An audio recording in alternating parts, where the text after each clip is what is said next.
Friends, welcome to food production.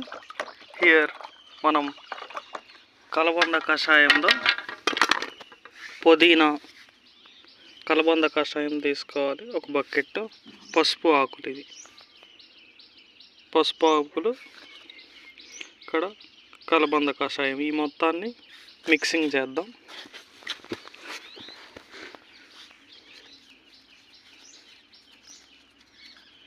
దీంట్లో mix చేసి కలబంద కషాయంలో వేద్దాం.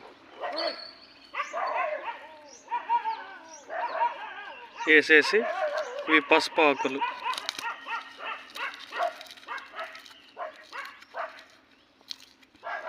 వీటిని దంచి దీంట్లో వేసేద్దాం. ఇదిగోండి, పసుపు ఆకులు వేస్తున్నాను. వీటిని దీంట్లో వేసి ఇలా తిప్పేసుకోవాలి. తిప్పేసి ఒక 5 days ఉంచుకోవాలి. ఉంచుకున్నాక 5 days నాననివ్వాలి. దీంట్లో ఇది కలబంద కషాయం రెడీ అవుతుంది. ఆఫ్టర్ 5 days ఇలా రోజు తిప్పుకుంటూ ఉండాలి.